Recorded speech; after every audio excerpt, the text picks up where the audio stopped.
Pernah kepikiran gak sih cara kita belajar di sekolah selama ini udah pas belum ya buat nyiapin anak-anak kita menghadapi masa depan? Nah, di Indonesia sekarang ada sebuah gagasan besar yang mencoba menjawab itu. Namanya pembelajaran mendalam.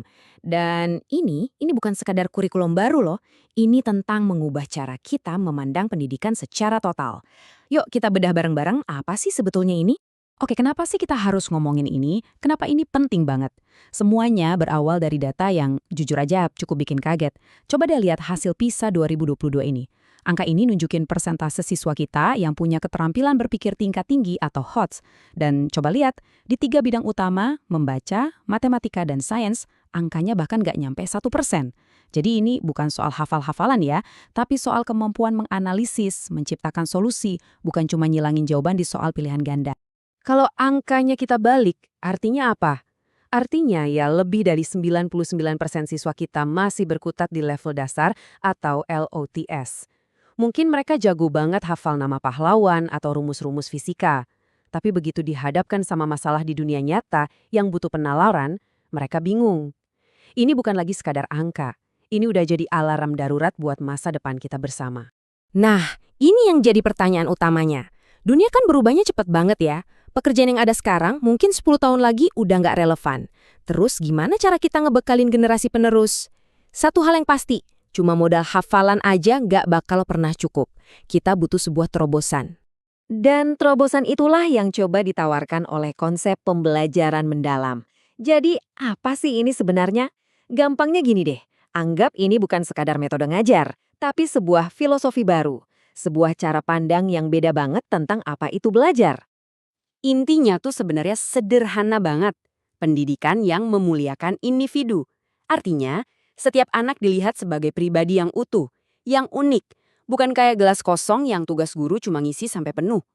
Fokusnya adalah menciptakan pengalaman belajar yang bikin siswa sadar sama prosesnya, ngerasa ilmunya nyambung sama kehidupan mereka, dan yang paling penting, bikin mereka happy pas belajar.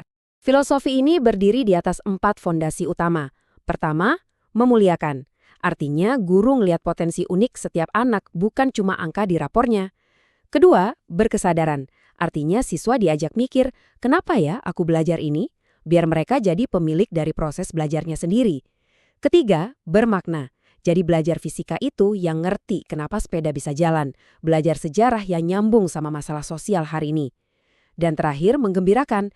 Artinya kelas jadi tempat yang asik buat eksplorasi, nggak takut salah, dan berani mencoba. Nah, ini nih yang membedakan. Kalau pendidikan konvensional seringnya fokus ke satu hal aja, olah pikir, otak, otak, dan otak. Pembelajaran mendalam mencoba menyeimbangkan semuanya. Ada olah hati buat ngebentuk karakter, ada olah rasa buat melatih empati, dan pastinya olahraga biar fisik sehat dan kuat. Tujuannya bukan cuma mencetak siswa yang pinter, tapi manusia yang utuh dan seimbang. Oke, teorinya kedengaran bagus banget ya, tapi prakteknya di lapangan gimana? Biar kebayang, yuk kita intip contoh proyek nyata yang luar biasa di Sungai Ciliwung. Bayangin ya, anak-anak ini nggak cuma duduk di kelas baca buku tentang polusi. Enggak, mereka langsung turun ke sungai. Mereka jadi kayak peneliti junior gitu. Wawancara warga sekitar, kumpulin data, terus mereka jadi inovator yang rancang solusi beneran. Bukan market loh, tapi sistem pengelolaan sampah sungguhan. Kerjasama bareng bank sampah lokal. Keren banget kan? Nah, di akhir, ujiannya bukan pilihan ganda, tapi refleksi. Apa ya peran aku buat jaga lingkungan ini? Belajar jadi terasa nyata. Nah, proyek Ciliwung tadi itu persis seperti kutipan ini. Esensinya udah bergeser. Pertanyaannya bukan lagi, kamu tahu apa? Tapi, dengan apa yang kamu tahu, kamu bisa berbuat apa? Ini adalah pergeseran dari kepala ke tangan, dari teori jadi aksi. Sebuah revolusi cara berpikir yang sesungguhnya.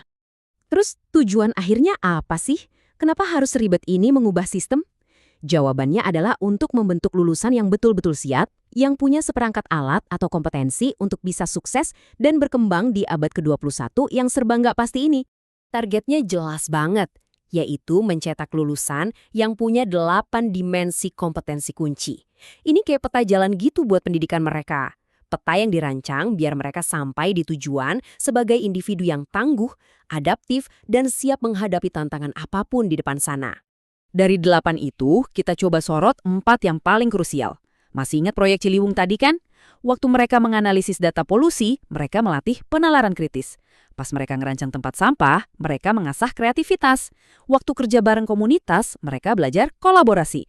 Dan pas presentasi temuan, mereka mempraktikkan komunikasi. Keterampilan-keterampilan penting ini nggak diajarin lewat hafalan, tapi dibentuk langsung lewat pengalaman. Tapi penting banget buat kita ingat, perubahan sebesar ini tuh mustahil kalau cuma jadi urusannya sekolah aja. Gak bisa. Ini butuh gotong royong dari satu ekosistem pendidikan. Perlu dukungan guru di kelas, orang tua di rumah, komunitas di lingkungan sekitar, sampai kebijakan dari pemerintah. Semuanya harus bergerak bareng, baru deh perubahannya bisa benar-benar terjadi. Jadi kalau mau kita rangkum, apa sih intinya? Pertama, kita geser dari sekedar menghafal, jadi paham dan bisa melakukan sesuatu. Kedua, belajar itu harus terasa nyambung sama hidup kita dan juga menyenangkan. Ketiga, tembok kelas itu harus bisa dijebol biar terhubung sama dunia nyata. Dan tujuan akhirnya cuma satu, membangun generasi yang bukan cuma siap ujian, tapi siap menghadapi kehidupan. Pada akhirnya, pertanyaan ini bukan cuma buat para ahli pendidikan, tapi buat kita semua, buat Anda juga yang sedang menyimak. Sebenarnya pendidikan yang seperti apa sih yang kita inginkan untuk generasi penerus Indonesia? Jawaban kita atas pertanyaan itulah yang akan menentukan akan jadi seperti apa masa depan bangsa ini. Terima kasih sudah menyimak.